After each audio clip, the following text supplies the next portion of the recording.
Hello and thanks for joining us for this bilingual newscast on CRTV News. Hello Mohamed. Bon après-midi Rita. Dans l'actualité, madame, monsieur, Assemblée nationale, place au travail en commission, éducation, diaspora, finances et budget. Cristallise les attentions, les membres des dites commissions épluchent les parapheurs. Contenu des dossiers dans cette édition.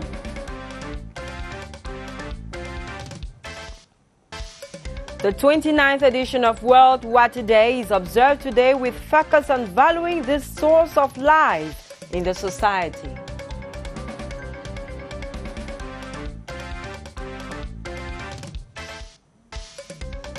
Éliminatoire de la CAN Total 2021, les Lions indomptables du Cameroun prêts à rugir face au Cap-Vert en match éliminatoire. Les poulains d'Antonio Conceição descendent cet après-midi sur le terrain des entraînements. C'est à Douala.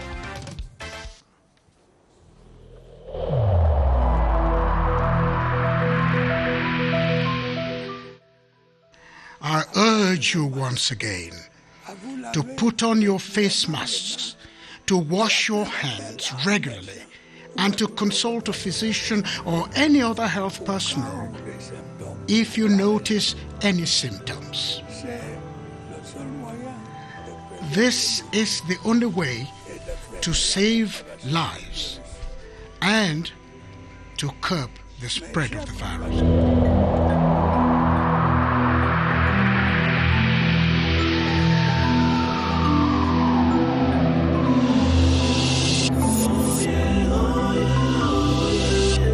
Brevet à la bonne source de l'information et en ouverture de ce journal, direction Palais de Congrès de Yaoundé où les députés Rita travaillent en commission.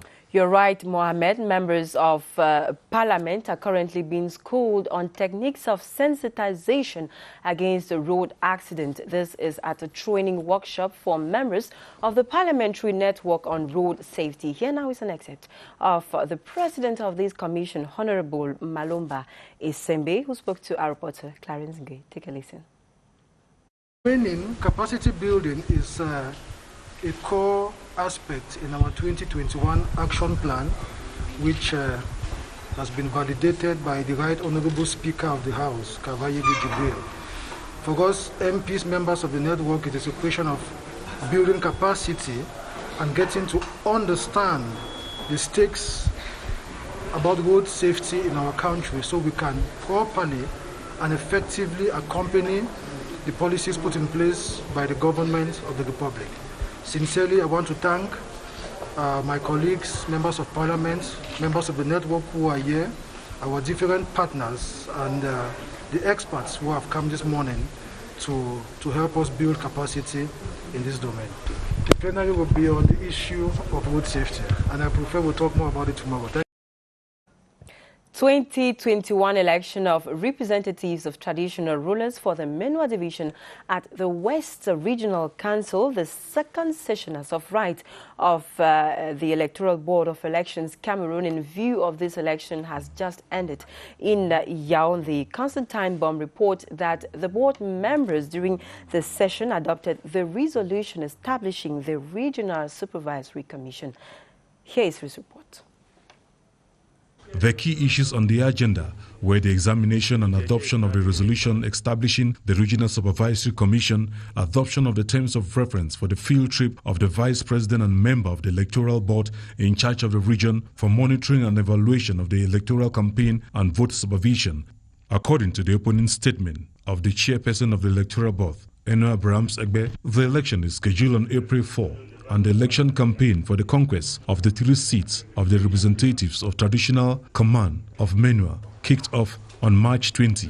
The Directorate General has made the necessary logistical and security arrangement for a free and fair election that will take place in strict respect of COVID-19 barrier measures.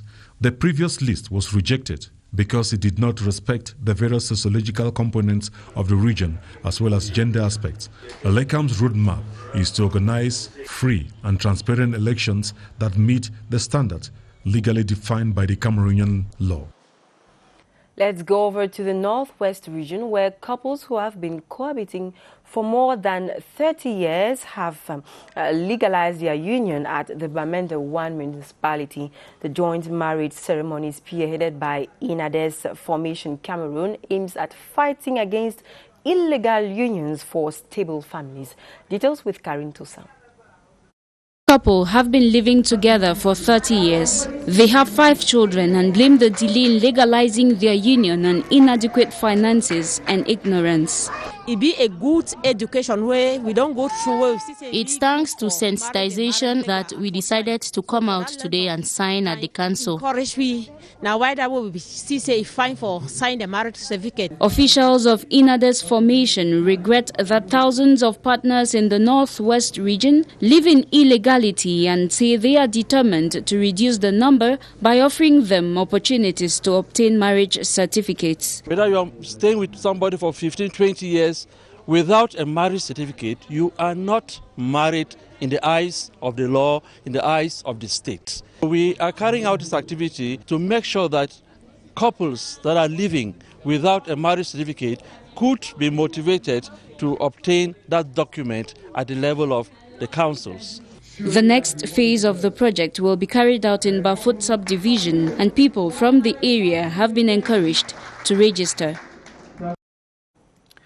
Sa dernière apparition publique remonte au début du mois de mars. Paul-Éric Kingé annonçait les projets d'éclairage public pour sa commune. Le maire de Njombe Pendia, dans le littoral, s'est éteint ce matin à Douala, vaincu par la maladie. Je vous propose ces quelques réactions de ses proches dans le littoral. Sentiment d'une maman, ce sont les mamans qui savent ça. Et quand tu élèves un enfant, tu as les mêmes sentiments envers cet enfant. Je ne savais pas que Eric était malade. C'est dimanche matin, le 14 mars, comme annoncé ici, vers 16 h comme ça, que Paul King Eric est malade. Il est hospitalisé. Mais l'état est un peu inquiétant, qu'on ne veut, les médecins ne veulent qu'il commence alors à rire et à danser. Tu me dis que Maman Djunga est mort. Il me dit oui, on vient de m'annoncer, mais calme-toi, calme-toi. J'ai dit non, je ne peux pas me calmer. La douleur, vraiment, c'est très profond. Et celui qu'on appelait affectueusement PEC aura marqué la scène politique camerounaise. Paul-Éric Kingé, mort, on l'a dit, ce matin aux premières heures, à tout juste 55 ans. Il était le président du mouvement patriotique pour un Cameroun nouveau. Son parcours, c'est sous la plume de Nadège Mbaïma. Un volcan en pleine éruption vient de s'éteindre à Njombe Pendia. Paul-Éric Kingé quitte définitivement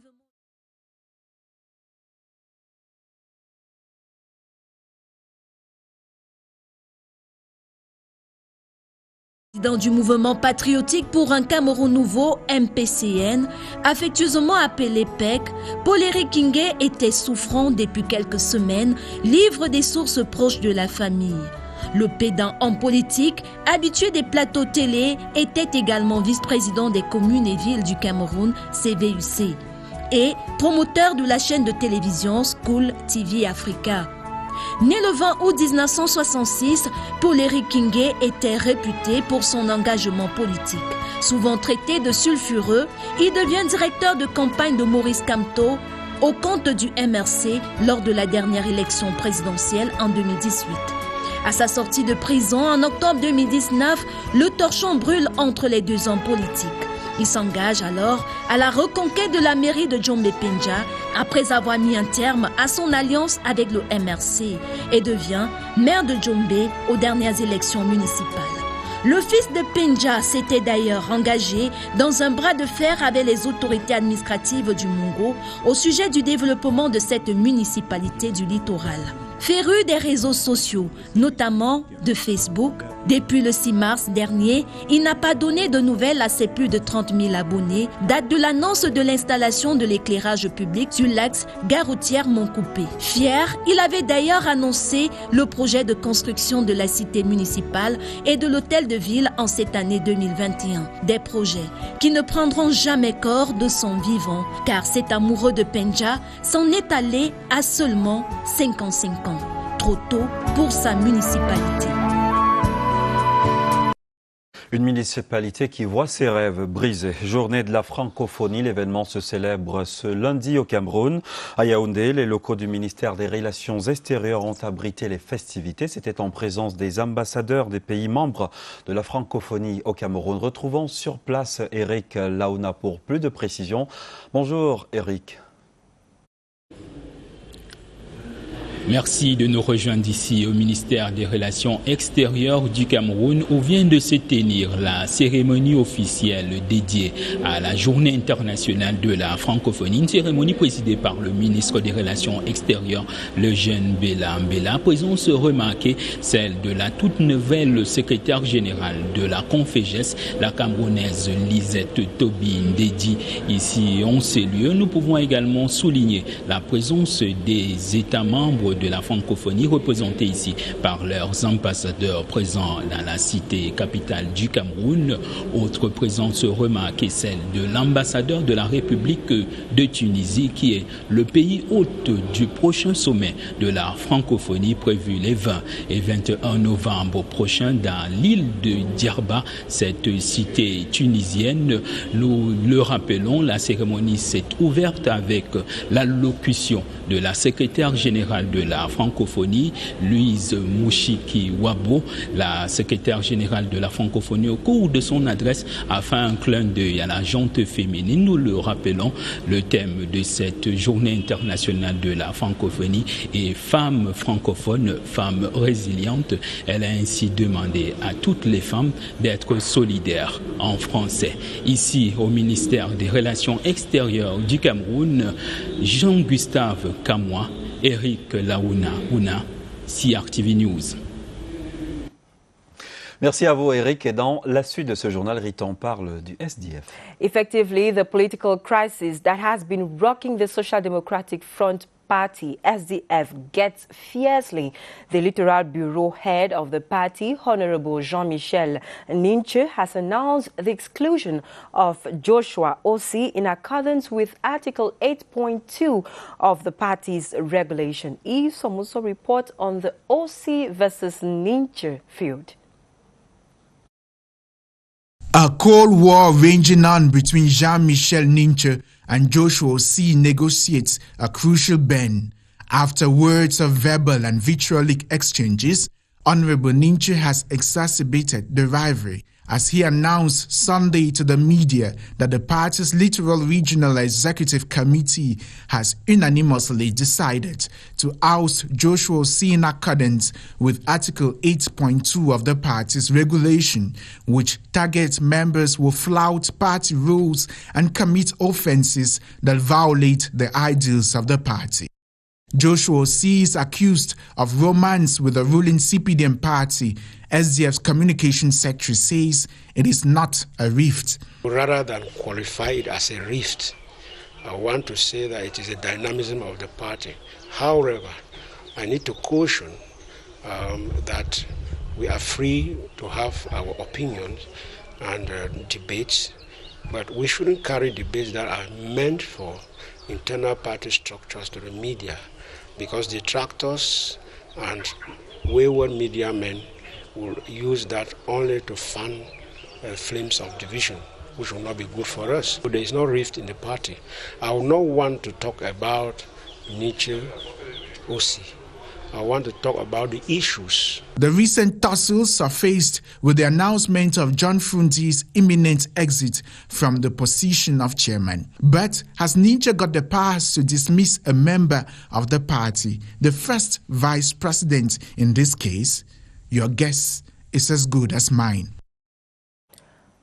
Away from politics, food items and financial assistance have been donated to some orphans of the Muslim community in Yaoundé. The World Assembly of Muslim Youth, through this humanitarian action, went to ensure the education of these children. As you tell us, Lady Mama. Baby orphans may have the right to education. More than 1,000 Muslims in Yaoundé have benefited from the Association of World Assembly of Muslims Youth, WAMI. These orphans went back home with food items such as rice, spaghetti, ore, and school fees to see them through school for a better future. We have food to present to the people, and we have a fees for schools. The youngest for the primary school, we has given 27,000 CFA. It is the second piece of charge. The first one has gone in September, and those who has the level higher than primary, they have 75,000 CFA. During the event, the director of WAMI encouraged the girl child that in order to be free from early marriages, they should be educated. The women, they are more than 50% of our country.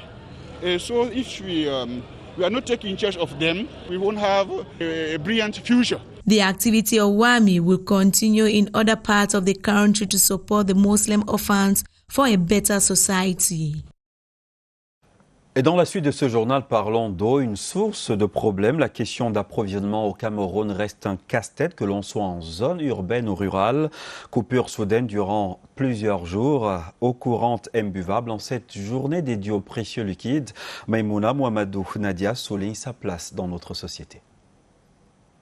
La question d'accès à l'eau potable au Cameroun est une véritable toile d'image. Images des gamins de la taille de 3 paumes arpentant des pentes abruptes à Upstation Bamenda sous un froid glacial d'un climat quasi tempéré du nord-ouest à la recherche du précieux liquide. Images des mamans arborant sur leur dos des bébés faméliques avalant des dizaines de kilomètres au loin dans l'extrême nord du Cameroun pour tirer à plus de 75 mètres de profondeur une quantité d'eau comparable à la larme et passer une journée entière pour remplir un seau d'eau de 15 litres, ou encore cette image des quartiers entiers de la capitale camerounaise raccordés aux vannes des gros porteurs du corps national des sapeurs-pompiers. La toile est bien saisissante sur l'ensemble du pays. Aujourd'hui encore, en 2021, les Nations Unies, la mort dans l'âme, estiment qu'une personne sur 3 n'a pas accès à de l'eau potable sur l'ensemble du globe. Et si rien n'est fait, ce chiffre pourrait davantage faire de gorge chaude. D'ici à 2050, c'est près de 5,7 milliards d'hommes qui pourraient vivre sans aucune eau, au moins un mois sur les 12 que compte l'année. Au Cameroun, les chiffres donnent soif. En 2018, le taux moyen d'accès à l'eau potable est estimé par l'Institut national de la statistique entre 77% et 45% selon qu'on se trouve en zone urbaine ou rurale. L'eau a une valeur incommensurable. Les gestes du quotidien que personne ne souhaite voir s'arrêter pourraient bien prendre fin. Il faut agir pour sauver les ménages, les activités agricoles, garantir l'atteinte des objectifs de développement. Suivant les ODD 2030, de la qualité de l'hydraulique et de l'assainissement dépend la survie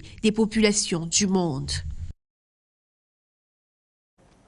Un concert à la dimension de l'artiste qu'il est pour célébrer ses 50 ans de carrière musicale. Coty François a l'occasion de revisiter son riche répertoire musical à Douala. Sur scène, il était accompagné de grandes voix de la musique camerounaise. Marie-Gabrielle Feugueux, CRTV Littoral.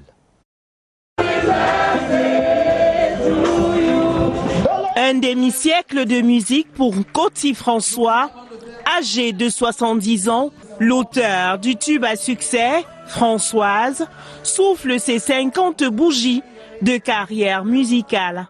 50 ans, pourquoi? Parce que je n'ai pas voulu rallonger. Grâce et Ben Deka, la reine Dinali et Toto Guillaume, chef d'orchestre, sont présents.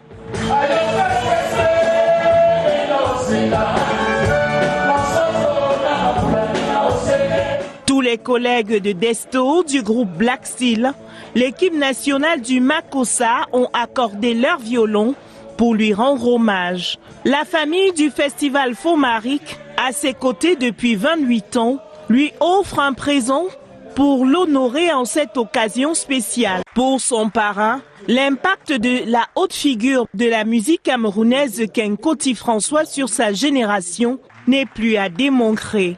L'un des moments forts de cette célébration a été la dédicace de son ouvrage autobiographique. Prochaine étape Yaoundé le 26 mars, aux côtés de ses pairs du Bikoutsi.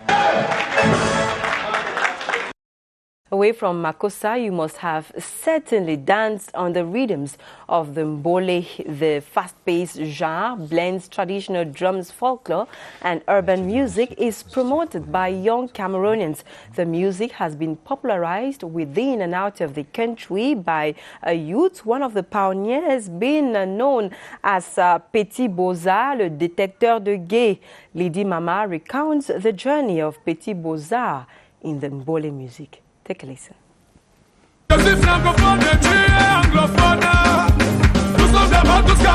You all know the song Mbole 237. Petit Bozard, the détecteur de gays, has made Cameroonians to dance across the country to this new style of music. This genre of music is purely Cameroonian. The artist recounts the story of his daily life, accompanied with drums and different dance steps. J'ai commencé à jouer à la percussion, mon djembé, et à jouer au djembé, j'accompagnais mon djembé de ma voix. Et avec les gars de mon quartier, moi j'étais le chanteur et quelqu'un d'autre jouait. On a commencé là, on se baladait de veille en veille, on allait partout, parfois on nous chassait même. Petit Bozard is one of the artists who has brought Mbole music to the limelight with the song Unité. He was given an award in 2020 as Best Artist from the Public Visa Award, and in 2019 he was handed an award by Sami Global. Je n'ai jamais choisi faire le Mbole. C'est le Mbole qui m'a choisi. Parce que avec là aujourd'hui, à voir où je suis aujourd'hui, à comparer à ce que j'étais avant, moi je faisais le Mbole comme l'amusement. Je ne savais pas que ça pourrait m'amener où je suis aujourd'hui. Moi je prenais du Mbole comme un passe-temps, je prenais du Mbole comme une passion. Mbole has always been his passion since his tender age. He knew how to make Cameroonians, both young and old, to love this genre of music. Et après cette ambiance, parlons football, descendons sur le terrain des éliminatoires de la CAN Total 2021. Le Cameroun affronte le Cap-Vert dans 4 jours avant le jour J. Les Lions indomptables effectuent un regroupement à Douala. Dans la tanière à Dad, l'on compte déjà 15 joueurs. Une séance d'entraînement est prévue cet après-midi, mais à huis clos. Antonio Conceição et son groupe seront dans la capitale économique jusqu'à mercredi avant de prendre la direction du Cap-Vert. À l'étranger, il avait été diagnostiqué positif au Covid-19 juste avant le week-end. Et dans une vidéo, Guy Brice Parfait Kolela disait se battre contre la mort. Et là, finalement, eu raison de lui. L'opposant congolais et candidat à l'élection présidentielle quitte la scène à 60 ans. Adèle Sylviane Kalga. Était considéré comme le principal rival de Denis Sassou Nguesso à la présidentielle qui s'est tenue hier dimanche au Congo et faisait donc partie des 6 candidats en lice. Guy Brice Parfait Kolela est décédé des suites de maladie lors de son transfert en France. Proclamé deuxième de la présidentielle de 2016, remportée par Denis Sassou Nguesso dès le premier tour, Parfait Kolela, devenu cadre à la retraite, se disait prêt à réaliser l'alternance au regard de sa base électorale, constituée des membres de la communauté Lari dans la région du Pôle et les quartiers sud de Brazzaville. Fils de l'ancien Premier ministre Bernard Kolela, il a précédemment occupé le poste de ministre de la Pêche et de la Fonction publique. Économiste et haut fonctionnaire à la retraite, il s'oppose au changement de la constitution congolaise de 2002. Ce décès arrive au moment où les Congolais attendent les résultats provisoires du scrutin du 21 mars dernier. La loi électorale congolaise n'annule pas l'élection en cas de décès d'un des candidats.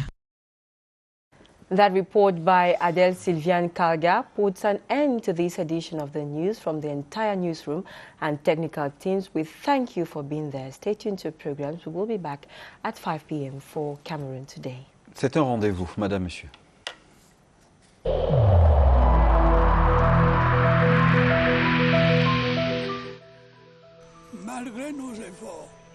Despite our efforts, COVID-19 plunged many families into mourning and seriously hampered the functioning of our economy and society.